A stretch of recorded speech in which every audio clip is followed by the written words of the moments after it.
Hello my friends, I'm Sarah. Welcome to Grace in My Space. Today I am physically exhausted just from editing the footage I'm about to share with you.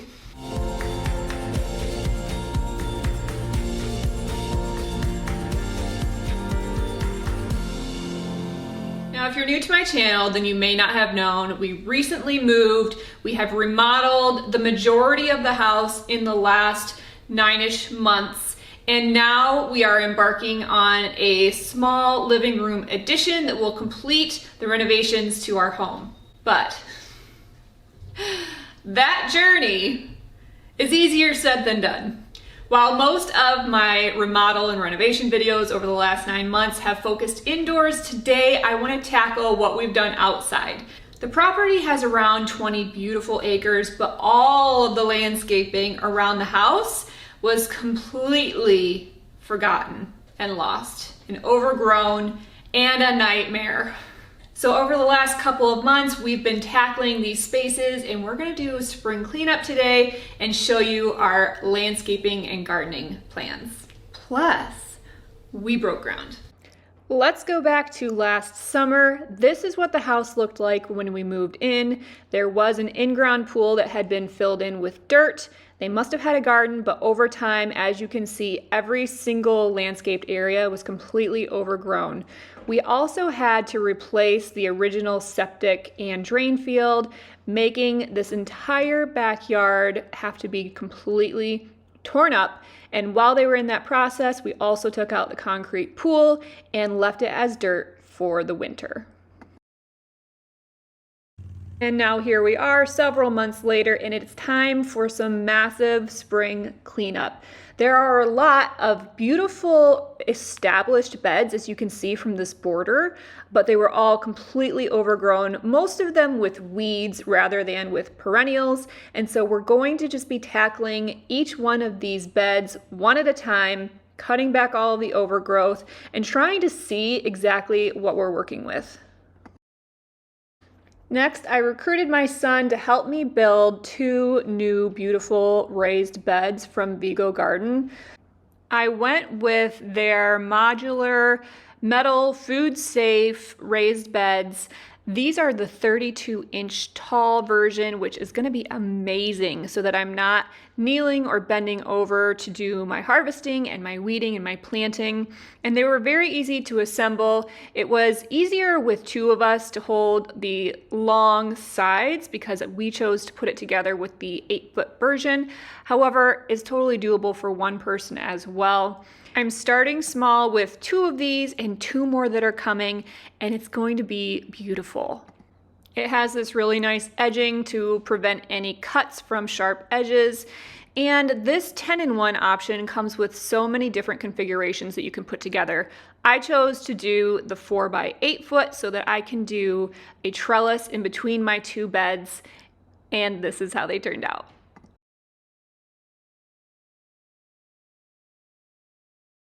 I got all the weed fabric down. Next step is the trellis. It's gonna go right here. It's gonna arch this beautiful view, and we need to fill the beds. We're gonna start by layering cardboard at the bottom. The packaging is compostable from Vego, so that's nice. I just use the packaging. Don't have to recycle any boxes. And then after cardboard, I'm gonna do logs, decaying logs, even brush like that would be okay as long as it doesn't have any growth on it. It needs to be dead.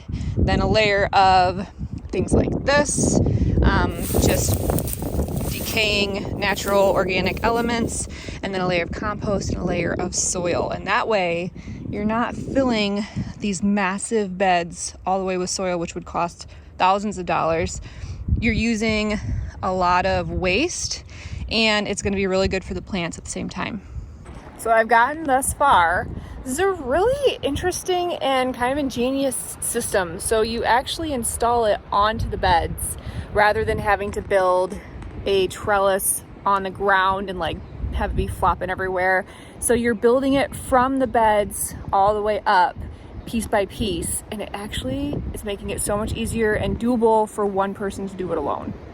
This year I'm going to grow pumpkins on my trellis. It's going to grow up and over, so I knew that these had to be really secure and really sturdy to hold that weight, and I have no qualms about using this system for this purpose. Now I still have to secure the crossbars on the trellis, but I couldn't waste a day that's beautiful that I had Aaron's help with the tractor moving really heavy logs, putting those in place so that we have a good foundation on the bottom. Make sure that if you're doing this method, you are not putting fresh cut logs in, as they can sprout and cause problems. They've got to be dead and seasoned. Next, we are laying all that organic material, and then a layer of compost, and then a layer of soil, and it is ready for planting. And since I had Aaron's help today, you also get the benefit of what's to come as he narrates this next little clip. This here, ladies and gentlemen,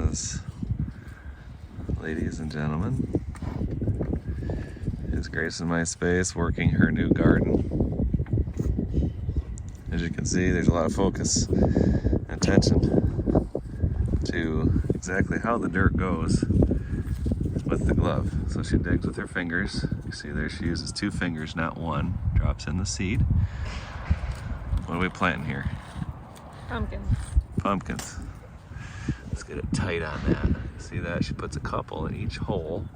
What would you say, that second knuckle depth? Probably. Yeah. All right. Oh, Aaron. And she realizes she didn't need that many seeds, so she's gonna transition over here to this bed. Hold on, the people have to see what you're doing here. All right, let's get a tight look here at these holes. See the expert level gardener that she is. Showing the hole. Well, people need to know how deep the holes are when you're planting pumpkin seeds. I'm guessing here. This isn't my skill level. I just Oh, she's so humble, pray guys. and hope that it grows. It's her happy place. You can see the back end of our ugly house. That'll get recited soon. Could you do like a Bob Ross gardener thing, Sarah? Just talk real soft and quiet. Just... You see what's going to happen is you're going to grow, and then this is going to be a trellis, and you're going to go, oh, just happy little seeds going right up. Ah, they're gonna be happy little flowers too. Since we have so much to do still with the house, with the outdoors, I'm just starting really small with some herbs, some lettuce, planted some zinnias and cosmos that will be coming up from seed, and it's a good start. I absolutely love how these came together. Beautiful, solid, high quality, durable, meant to last 20 plus years, food safe metal beds, beautiful arched trellis that's going to have pumpkins growing over it by the end of the summer, framing this gorgeous view. Even some of the seedlings are starting to come up. You can make sure and check out Vego Garden Beds. I have lots of their other products as well, including smaller planters, linked in the description. Meanwhile, on the inside, we have to do some demo to prepare for the solarium to be removed and the living room addition to start. We're going to repurpose these shelves and cabinets in another area, and the solarium will be taken down right before we're ready for our excavation and the footings to be done very soon. Back outside, I've started to tackle another established landscape area that you can see is extremely overgrown. I dug out all of the shrubs and bushes that were just randomly popping up, edged the concrete border, and my goal with this space is really just to start to kill all of that grass so that I can get this back to a blank slate, because it does have a lot of potential.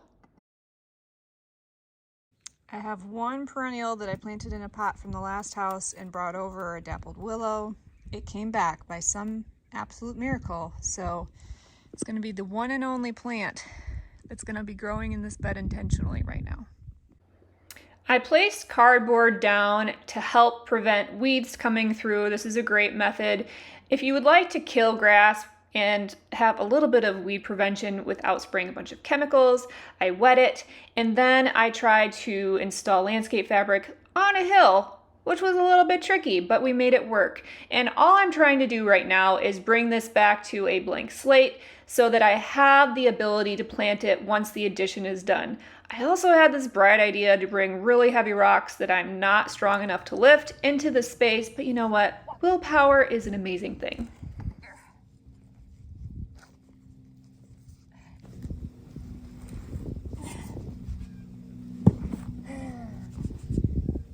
Yes. Victory. That's right. Then I found this landscape edging that was buried underneath of a whole bunch of stuff, and I stubbornly dug it out because I thought, you know what, this is in good shape and I can still use this and I don't want to pay to buy new stuff. And it worked out just fine to create a border in preparation for the excavation happening right behind this space. The next day we removed the solarium, and 2 hours later the dig was complete for our new living room addition, which will also have a full basement that we will not be finishing right away and will be used as a rec room for the kids in the meantime. Ironically, it took the excavator the same amount of time to dig a 16 by 24 by 8 foot hole as it did for me to dig 5 little holes for these hydrangeas. But I am starting in very small amounts to replant things that I loved at our last house, including Annabelle hydrangeas. This time I'm actually using the Incredible variety because of their more stable branches, hoping for less drooping. And I'm just starting in this one raised bed so that new plants don't get crushed by any of the construction to come. Down in the hole. Welcome to our future living room. I can't wait to take you on the journey of this addition. This is the first addition I've ever done lots of renovating, but this is a new build and it's exciting. Thanks so much for watching. Make sure to hit that subscribe button if you want to see the rest of our landscaping plans as we plant and as it progresses and grows and becomes a beautiful, enjoyable outdoor space over the months to come. I'll see you next time.